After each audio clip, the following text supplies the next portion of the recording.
Bienvenue au Canada, le podcast qui vous accompagne dans votre immigration et votre nouvelle vie au Québec et au Canada. Salut à vous, aventuriers du Nouveau Monde! Emma Charlin au micro, auteure, coach en mobilité internationale et podcasteuse. C'est l'épisode 116 du podcast et je l'enregistre en juin 2026. Aujourd'hui, j'ai le plaisir d'accueillir sur le podcast Maître Nathalène Chapuis, diplômée notaire en France depuis 26 ans et notaire au Québec depuis 20 ans. On va parler des 5 croyances qui pourraient vous coûter cher sur le plan juridique et fiscal si vous n'anticipez pas les démarches appropriées. Cet épisode concerne principalement ceux qui souhaitent s'établir au Québec ou qui y sont déjà établis. Bonjour Nathalène, je suis ravie de t'accueillir sur le podcast. Peux-tu te présenter en quelques mots et nous parler de ton parcours ? Bonjour à tous. Donc effectivement, je suis Nathalène Chapuis, je suis notaire, je pratique comme notaire dans la province de Québec, dans laquelle j'ai été assermentée en 2006. Auparavant, en fait, je venais de France. Je me suis destinée à une carrière de notaire très interne en France au départ, et puis ensuite je suis partie vivre à Chicago où j'ai travaillé pour une avocate et je me suis installée ensuite au Québec où j'ai refait mes études de notaire, en fait, à l'Université de Montréal. J'ai reçu également en 2025, et je le souligne parce que j'y tiens beaucoup, le titre de notaire émérite de la Chambre des notaires du Québec pour ma contribution exceptionnelle à faire rayonner le notariat québécois à l'international. Merci Nathalène. Avant de rentrer dans le vif du sujet, je souhaiterais faire une petite mise en contexte. Le problème quand on immigre au Québec, c'est qu'on agit parfois comme si on savait, alors qu'en fait, souvent, on ne fait que présumer. Et cela entraîne bien des difficultés. Dans cet épisode, on va passer en revue 5 idées reçues, 5 croyances qui pourraient vous coûter cher sur le plan juridique et fiscal si vous n'anticipez pas les démarches appropriées. Avant de passer à la première croyance, je voudrais attirer l'attention des auditeurs sur 2 points en particulier. Nathalène ne vous donne pas de conseils juridiques personnalisés. Sur ce podcast, elle vous partage des informations d'ordre général uniquement.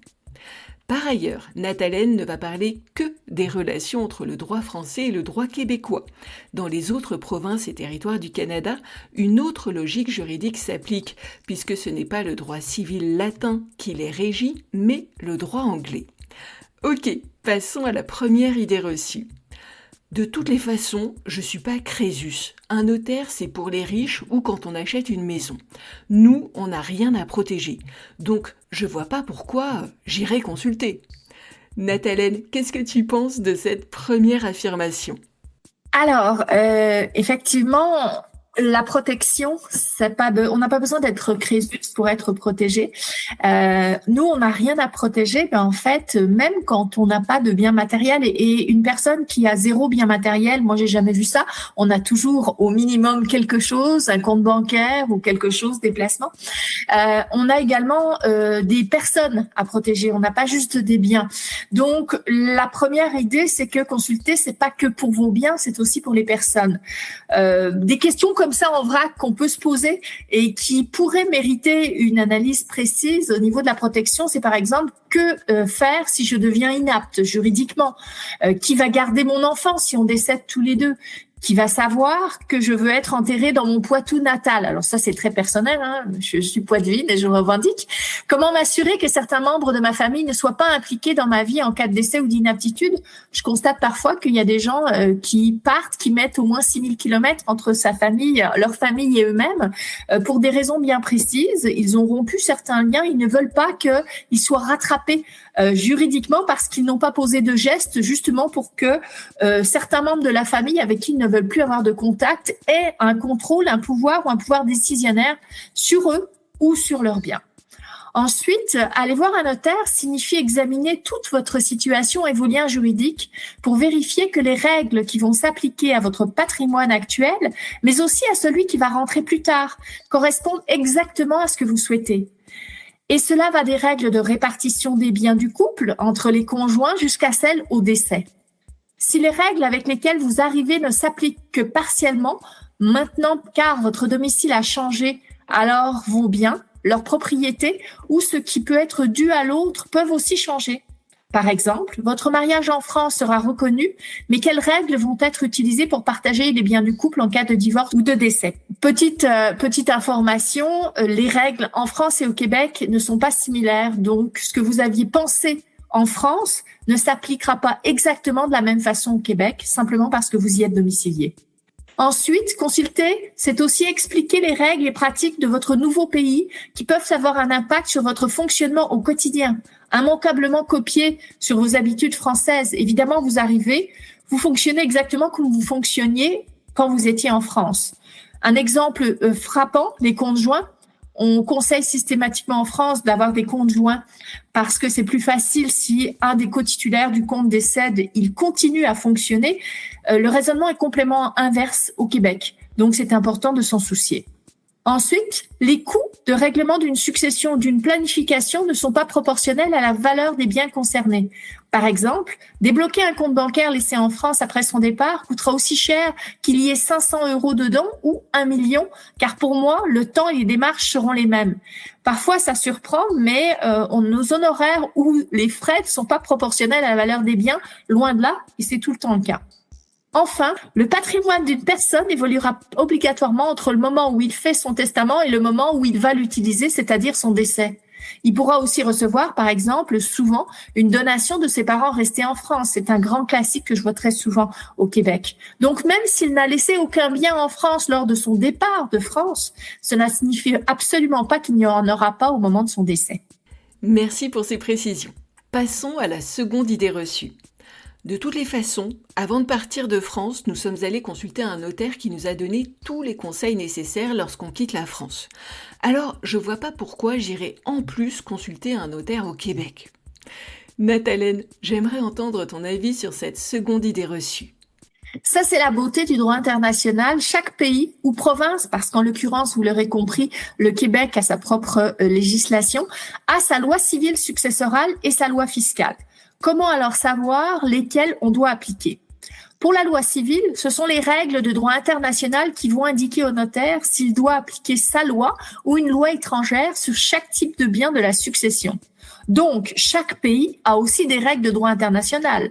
Le droit international, mais il n'est pas universel.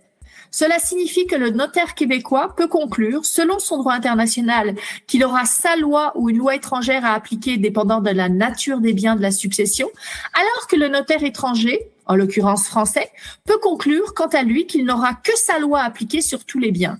On parle de la même succession, avec le même défunt et les mêmes biens dans la succession, mais des lois qui seront différemment appliquées selon que ce soit le notaire français ou le notaire québécois qui pose une analyse. Contrairement à une situation purement québéco-québécoise ou franco-française, le droit international de chaque pays suggère une solution sans vraiment pouvoir l'imposer sur les biens qui ne sont pas sur son territoire. C'est ensuite au notaire de démêler tout ça afin d'arriver à une solution qui engendre le moins de discussions possibles entre les héritiers, qui atteigne au mieux la répartition des biens souhaités par le défunt et dont le coût global sera le plus favorable. Le notaire français vous aura conseillé sur le droit français, civil, fiscal et international, mais toujours français. Ces solutions seront très performantes en France, mais au Québec, il ne peut pas vous l'avoir expliqué. Quand on est lié à plusieurs pays, il est impossible de prévoir efficacement, sans coordonner les outils de tous les systèmes juridiques impliqués. Il faut donc avoir une vision globale, sans œillères ni compartimentation, qui sont systématiquement synonymes de complexité et surcoût. Merci pour cet avis. On va passer maintenant à la troisième idée reçue. J'habite à Montréal depuis 20 ans et je n'ai aucun bien en France. Je veux léguer à la fille de mon meilleur ami tous mes biens. Mon héritière habite en France. La France n'a aucune raison de pointer le bout de son nez dans ma succession. Nathalène, qu'est-ce que tu penses de cette troisième affirmation ? Alors, en premier lieu, il est important de dissiper une confusion très généralisée dans le public entre le droit civil et le droit fiscal. Le droit civil, c'est la loi civile successorale applicable, c'est celle qui va imposer le cadre juridique dans lequel nous allons régler la succession. Quels délais et quelles étapes on va devoir respecter, qui peut ou doit hériter, dans quelle proportion, qui va gérer le règlement de la succession, etc. Une fois que le droit civil aura permis de connaître la manière dont les biens seront répartis et comment ils le seront, alors ce sera au tour du droit fiscal de déterminer comment cela sera taxé. Le fiscal dépend donc du civil et pas l'inverse. Et ça, c'est une croyance très ancrée dans le public. Et généralement, on est très motivé par la fiscalité avant de s'intéresser au civil. Pour le droit fiscal, le raisonnement est un peu similaire au droit civil, car chaque pays a des règles qui prévoient aussi le cas d'un défunt, de biens ou d'héritiers situés à l'étranger. À noter que pour le fiscal, les règles sont identiques partout au Canada pour le décès. Pour le coup, le Québec n'est pas distinct des autres provinces en matière fiscale. Et contrairement au droit civil, ce n'est pas une suggestion que le défunt peut éviter dans un testament ou par consensus des héritiers. Ce sont des lois fiscales qui s'appliquent à tous en fonction des éléments du dossier. Seul bouée de secours potentiel, l'existence éventuelle d'une convention fiscale applicable en totalité ou partiellement entre les deux pays pour éviter que les héritiers ou la succession ne paient pleinement tout ce qui est exigé dans chaque pays. Comme en matière de droit international, il s'agit là d'une expertise pointue et technique et moi-même je consulte alors des fiscalistes très aguerris pour répondre à mes questions. Pour le cas qui nous occupe et que tu as énoncé, d'un point de vue civil, la loi civile applicable pour cette succession va dépendre de la planification qui a été faite et de la situation familiale du défunt. Donc, on ne peut pas y répondre tout de suite, il faut analyser les éléments du dossier, et notamment si on a fait ou pas un testament, et qu'est-ce qui a été mis dans le testament. S'agissant du fiscal, et c'est ça la nouvelle qui est généralement la plus désagréable à entendre pour les clients, un défunt domicilié au Québec qui lègue tous ses biens au Québec, un héritier qui est résident fiscal français, provoque alors une taxation par la France de tous les biens reçus et légués à un taux de 60%. Waouh, c'est énorme! Je l'ignorais complètement.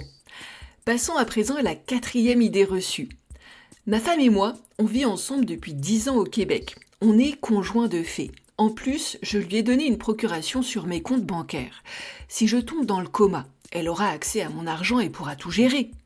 Nathalène, quelle est ton analyse sur cette 4e idée reçue ? Alors encore une fois, là, je vais me resserrer dans la province de Québec puisque nous sommes en droit civil. Donc dans la province de Québec, le principe est que l'on peut donner pouvoir à une autre personne d'agir en notre nom. Il existe toutes sortes de formes de procuration et de raisons qui peuvent justifier de signer une procuration. Cela va des procurations signées devant un notaire jusqu'au simple formulaire que la banque vous demande de remplir. Il peut s'agir de procuration pour signer un acte spécifique, comme vendre tel bien à tel prix, ou pour faire une catégorie d'actes, comme gérer les comptes bancaires, ou pour tout faire, ça s'appelle la procuration générale. Ça, c'est une spécificité du Québec, la procuration générale. Il est effectivement légalement possible au Québec de donner tout pouvoir à une ou plusieurs personnes. C'est un peu l'équivalent de donner à cette personne votre carte de crédit avec le code confidentiel. Bien sûr, toute procuration peut être révoquée en tout temps par celle ou celui qui la donne, mais cela reste des pouvoirs très larges, ainsi donnés, et je conseille toujours la prudence quand on pense à signer ce type d'acte. Cette procuration reste valide tant que tout ce que votre représentant fait à votre nom pourrait être aussi légalement fait par vous. En bref, tant que vous êtes juridiquement capable de poser un geste, votre représentant aura le droit de le faire à votre place en utilisant la procuration. Par contre, dès que votre inaptitude est constatée et que des procédures sont entamées pour vous protéger juridiquement, toute procuration, notariée ou non, restreinte ou large, devient invalide. Une fois que le dossier d'inaptitude est soumis pour validation judiciaire, une représentation juridique va en découler, soit par l'homologation d'un acte que vous aurez signé auparavant, en prévention, et s'agit du mandat de protection en prévision de votre inaptitude, soit par la mise en place d'une protection juridique à défaut de mandat de protection signé. Dans ce cas-là, on le voit, je subis le système parce que j'ai rien prévu, soit j'ai agi au préalable et on utilise la solution que j'avais imposée en prévention. Que cela soit en matière de succession ou d'inaptitude, il n'y a jamais de vide juridique. Par contre, dans les deux cas, la solution subie à défaut de celle choisie en anticipation est souvent beaucoup moins souple et moins pratique. Fait notoire important qui pousse parfois les clients à signer, en même temps que leur mandat de protection, une procuration générale, c'est que cette procuration prend fin, certes, quand l'inaptitude est médicalement avérée, mais elle reprend vie momentanément pendant l'instance au tribunal et jusqu'à ce que la représentation juridique soit homologuée. Mais cette procuration reste large et les délais pour homologuer la représentation sont de plus en plus restreints, notamment car le législateur déjudiciarise de plus en plus le processus et donne aux notaires québécois la possibilité ainsi de procéder. En conséquence, je continue à demander d'agir avec énormément de prudence si l'on souhaite signer une procuration générale. Merci pour ces précisions. Passons à la dernière idée reçue. S'il nous arrive un accident à ma femme et moi, et qu'on vient à décéder, ma sœur prend l'avion de Paris et récupère les enfants directs. C'est la famille, c'est logique. La loi québécoise n'a pas à s'en mêler. Nathalène, tu valides ou pas cette 5e idée reçue ? Alors, en premier lieu, je constate dans ma pratique, et maintenant ça va faire quasiment 30 ans que je travaille dans le notariat, que c'est souvent cette crainte de décès simultané qui vient pousser les gens à consulter. C'est une bonne chose parce que ça les pousse à consulter. Par contre, après, il faut éclaircir le tout. En 30 ans de carrière, je n'ai vu qu'une fois le cas de parents décédés ensemble dans un accident d'avion. Cette hypothèse est souvent source d'appréhension chez les jeunes parents et on le comprend. Ce stress est souvent accru par la circulation d'informations erronées à ce sujet, comme le fait que les enfants sont confiés aux services sociaux systématiquement.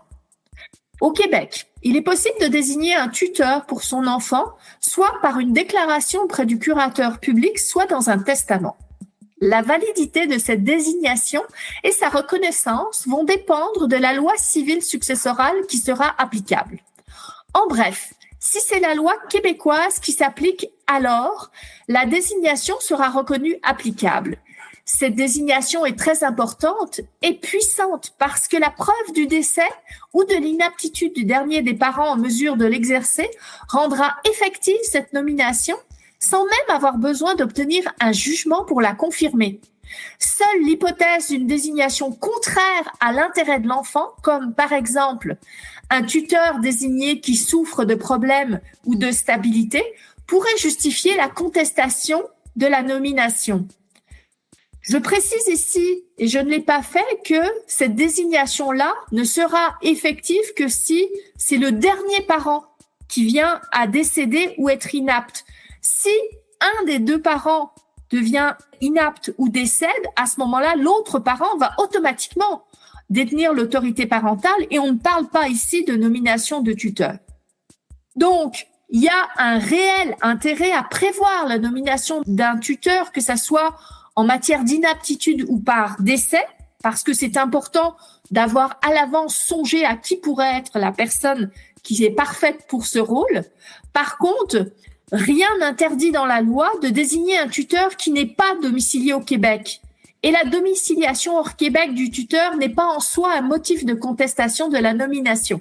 En pratique, on peut ajouter dans le testament qui pourra avoir la garde provisoire des enfants en attendant l'arrivée de France de ma sœur. On discutera des démarches à faire pour mettre ces personnes en contact, prévoir par qui les enfants peuvent être récupérés à la garderie ou à l'école, comment et à quelle fréquence est-ce que l'on veut que les enfants voient leurs grands-parents ou familles de chaque branche. Il ne faut pas oublier que même si le couple arrive de France, on a souvent aussi des parents dont l'un est d'origine française, mais l'autre d'origine québécoise. S'agissant de la sœur tutrice, on conseillera de signer un document notarié dans lequel elle accepte la charge de tutrice, même si la loi ne l'exige pas. Cela lui évitera d'avoir à montrer le testament et lui permettra aussi d'avoir un document clair reconnaissant son droit à voyager seule avec les enfants pour la douane. Une fois en France, comme tout contexte d'exportation d'un outil juridique d'un autre système, ce sera du cas par cas.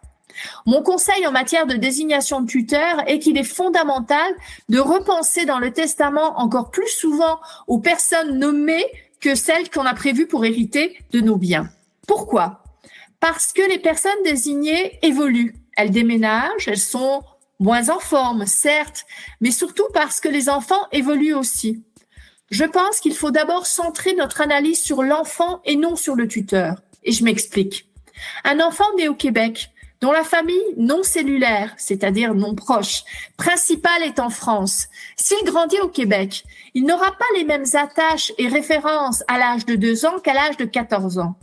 Les liens parfois évoluent avec l'âge et un enfant de 14 ans qui a un cercle d'amis, une vie, une culture riche des deux pays, une éducation, sera peut-être plus heureux s'il reste habité au Québec que s'il repart vivre en France, si ses deux parents ne sont plus là.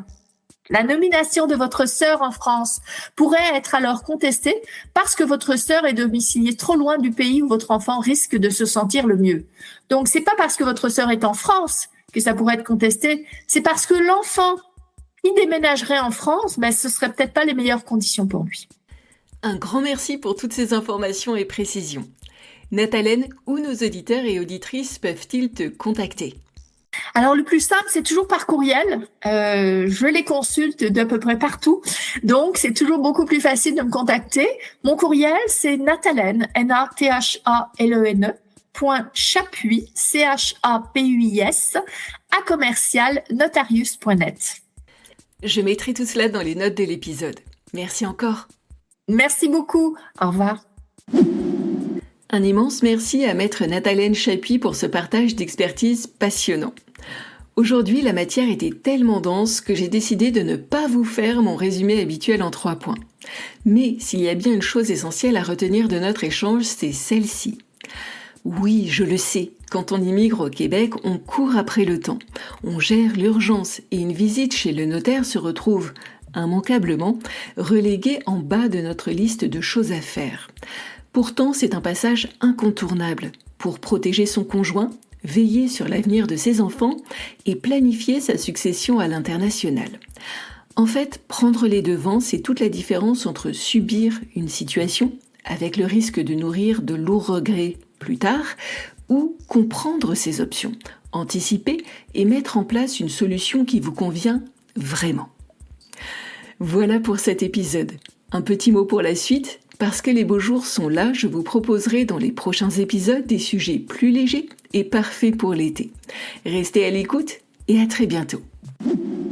Cet épisode de Bienvenue au Canada est déjà terminé. Merci de l'avoir écouté. Si vous l'avez apprécié, abonnez-vous au podcast, donnez-lui des étoiles et laissez-moi un commentaire. Cela aidera d'autres personnes à le découvrir.